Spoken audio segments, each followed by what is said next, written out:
What is going on today, guys? Tomcat here, and today we are back in Spin Tires, taking a look at a Jeep JK Rubicon. Now, this is one of the first JK generation Jeeps that I've seen in Spin Tires, and it's quite well done. I mean, as far as the aesthetic aspects of this mod go, it's actually a really pleasant mod to look at. Now, before I actually go any further, I'm going to go ahead into the settings and adjust the sound levels down just a little bit because I'm afraid they're getting a bit high.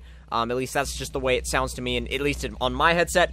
But I just want to make sure that the sound mixing on the final product doesn't get like overdone as far as the mixing goes. But anyway, I haven't actually driven this thing at all, so you'll get my first impressions on how it is based on just driving it around.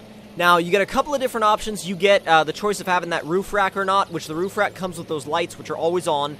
And, which, I mean, the fact that the lights are always on, it could be a good thing, it could be a bad thing, it just depends on how you like to have your Jeep, I guess. I mean, you could have them on, you could have, if you want them on, then you could have the roof rack. If you don't want them on, then take the roof rack off. I mean, it's all up to you. But the regular lights do work. I mean, you can switch them on and off as much as you want. Now, they do have a couple of different tire options. Well, I should say, in total, they have about 4. And you've got the stock wheels and tires. You've got off-road wheels with BF Goodrich. Oh gosh, I'm trying to think of what type of BFGs are on this thing. I can't quite remember off the top of my head, but they also have a couple of other tire models that are unnamed. And I tried them out, and they didn't really look all that great. The textures were a little bit off, and they just didn't really look like they kind of came up to par with these BFGs. So these are the ones I decided to run. The only thing that I'm noticing right now is the fact that the tire does clip up through the fender a little bit, which means a couple of things. One, it means that they didn't really, they need to do a little bit more work as far as rendering it out and rendering the suspension travel, but it also, technically, for me, it means that this thing needs to be a little higher, and they just need to add a little bit more suspension lift to it, but we need to back up. Crap, we're gonna sink it. Let's see. Winch, and winch this thing out. Come on. Oh yeah, no problem. Oh yeah, good to go. Now, I think, just in terms of that experience right there, I'm hoping this thing doesn't have a big issue with mud. And, like I said, we'll find out in a second, because it doesn't really have an issue with rocks. That's actually an interesting thing, is that some of the vehicles along these lines tend to have issues with rocks, whereas this thing doesn't really have that many issues with rocks at all, which is kind of cool, actually. There's not a lot of vehicles that are around this suspension height that can go through rocks like this thing does. Now, as far as the mud goes, I'm still kind of iffy about mud with this thing because it'll go through it, but it won't necessarily. It depends on how deep it is, it depends on how fast you're going, and that can be said for any off-road vehicle, but I think that this thing in particular, you have to be really careful with the type of mud you actually throw at this thing. So, well, or I guess I could say throw this thing at, because you're not going to just park this out in the wilderness and throw freaking mud at it. I mean, you might if you're an idiot, but come on. And see, the thing is, the problem arises because you take it through normal standard kind of trail mud, and it's fine. But when you take it into deep mud, that's when it starts to have issues, I find. So, let's see how it does through this. No problem. Maybe it was just the fact that I had to put it in low. Which I'm actually, since we're right here, we ought to test the crawling ability.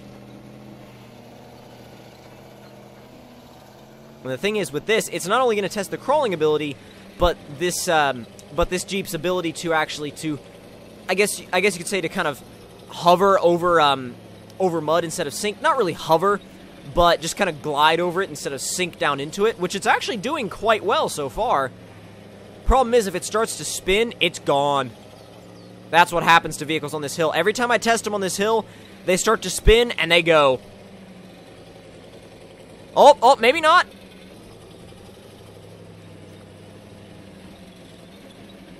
It's not having it.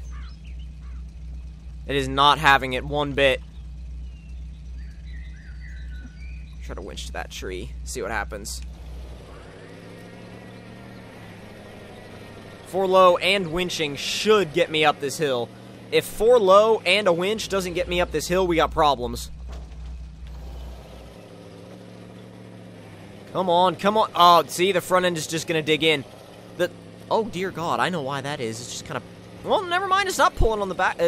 Well, it was pulling on the tree behind, and now it's pulling on the tree that was in front. And it's causing it to just pretty much be, well, done. For lack of a better term, just done. Oh, yeah, it's never getting out of there. It's never getting out of there.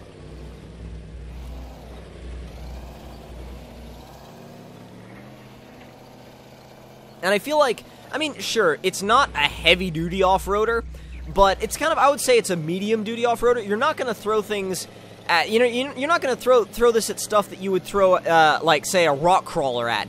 I mean, and there are some rock crawlers out there in spin tires that are very, very good, and, I mean, this isn't one of them. But at the same time, you wouldn't use this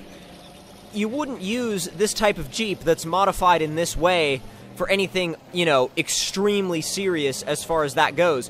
You would use it for maybe some mild trail riding or something like that. Oh, God. Rammed it directly into... Yeah, that's gone well. That's gone quite well. But, I don't think you would use a Jeep like this, you know, for climbing up, you know, massive rock faces or cliffs or something like that. Of course you wouldn't. You would use a Jeep like this for trails. You would use a Jeep like this for maybe some, you know, maybe kind of having some fun in the mud if you wanted to. Or just driving around on the street. And see, that's the thing with this thing is that, whoa, that front tire was doing some weird crap. It was like it's disconnected from the axle for a second there. What's a CV joint? I have no idea. At least, what the tire would say in that situation. See, the funny thing is, though, it doesn't really do too well in the deeper mud, but the water, it's fine. The water, it's fine. It just goes right through it. Now that we have it in high, I wonder how much better we'll be able to do through the mud. Problem is, we're starting to get some more damage. When we start to run that damage number up, it's not gonna go well. That's where I think this thing needs more lift. Needs more lift! Hashtag needs more lift. It's not doing too bad, though. I mean, it'll slip for a little bit, and then it'll catch traction. See, like, it looks like it's gonna roll over, but then it doesn't. It's like it almost balances itself on that tire, and it's just like, oh, you thought I was gonna roll over? Nah, I gotcha, bro. No, I'm good to go. Just plows its way through it in high. Doesn't even give a crap about this mud. Wow, I'm starting to take back some of the stuff I said earlier about this thing not really liking mud all that much, because it's tearing it up now. In 4 high, I mean, it's good to go. Look at it, dude. We'll pretty much go wherever, honestly. Let's try the interior cam. Oh, God, let's not try the interior cam. Let's stay out of the interior cam. I mean, it'll throw mud everywhere, but eventually it'll catch traction and go. Thing is, in an area like this, I wouldn't take an MAZ back here because I'd be afraid to get it stuck. Oh, God, that's a tree. Stay out of the way. I didn't get any damage for that. We ran headlong into a tree, and it was just like, no, I'm fine. I'm good to go. Yeah, relax. Relax, bro. No issues. No issues whatsoever. Now, as far as my final thoughts on this mod go, I think it's worth it especially if you've been wanting to use this generation of Jeep in spin tires. I definitely think it's one that's worth checking out.